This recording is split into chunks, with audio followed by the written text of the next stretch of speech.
হাত ছানে দিয়ে যাচ্ছে মির্জা আলমগীরের মতো পরিচ্ছন্ন নেতার এই জায়গায় আসা দরকার। তখন আমরা দেখছি সেই ৭১-এর পরাজিত শক্তি তারা নতুন করে ষড়যন্ত্রে মেতে তাদের দোসররা ওই বিদেশে বসে মির্জা পরিবার, মির্জা আলমগীর তার ছোট ভাই সম্পর্কে বিভিন্ন রকম প্রোপাগান্ডা ছড়িয়ে তার ভাবমূর্তিকে নষ্ট করতে চায়, তার রাজনৈতিক কর্মকাণ্ডকে প্রশ্নবিদ্ধ করতে চায়। কিন্তু বাংলাদেশের মানুষ, গণতন্ত্রকামী মানুষ এটা কখনো মেনে নেবে না। তাই আজকে এখান থেকে একজন ক্রীড়া সংগঠক হিসাবে আজকে আমি এই সভা থেকে, এই পথসভা থেকে তীব্র নিন্দা এবং ঘৃণা জানাচ্ছি এবং অবিলম্বে যারা এই ধরনের অপপ্রচার এই সব অপকৌশল অবলম্বন করে আজকে তথ্য সন্ত্রাস চালাচ্ছে তাদেরকে অবশ্যই আইনে আওতায় এনে তাদেরকে বিচারের মুখোমুখি করতে হবে এই দাবি জানাচ্ছি।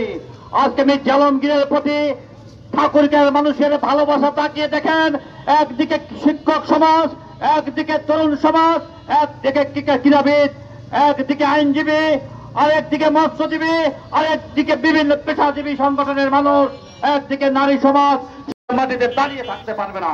তাই আমি রাজনীতিকে কলুষিত করতে চাই, তাদেরকে আমি সাবধান করে দিতে চাই এবং বলতে চাই এগুলি বন্ধ করুন, না হলে যারা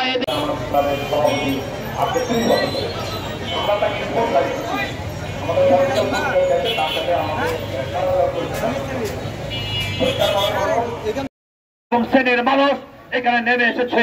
এই জন্য আমি আমার পক্ষ থেকে ব্যক্তিগতভাবে অভিনন্দন এবং কৃতজ্ঞতা জানিয়ে আমার কথা শেষ করছি।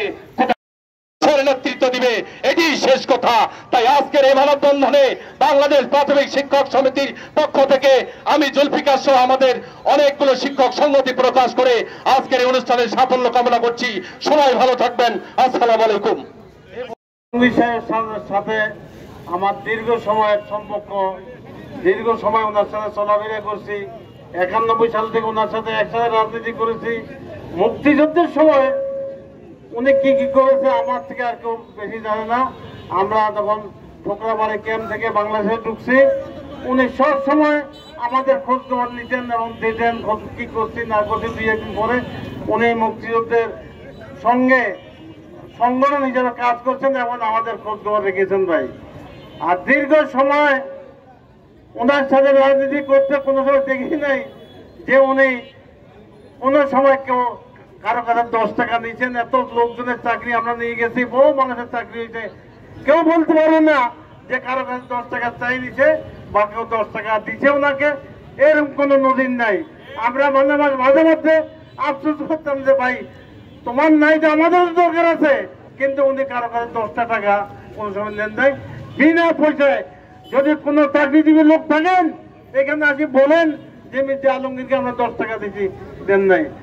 উনি সরকারে থাকুক, বিরোধী দলে থাকুক, ওনার একটা ক্ষমতা ছিল আলাদা। তার আব্বার সাথে রাজনীতি করেছি, উনি অত্যন্ত ভালো মানুষ ছিলেন। উনিও এই ধরনের কোনো কর্মকাণ্ড আমরা দেখি নাই কোনো সময়। আমরা বলতে ব্যবস্থা ঠাকুরগাঁওয়ের মাটিতেই নেব ইনশাআল্লাহ। তাই আমি আমার তাকে গোটা ঠাকুরগাঁও যখন বিএনপি ভারপ্রাপ্ত মহাসচিবের দায়িত্ব পালন করছিলেন, সেই আওয়ামী সরকার তাকে হাজার হাজার কোটি টাকা অফার করে বলেছিলেন যে বিএনপিকে ছত্রভঙ্গ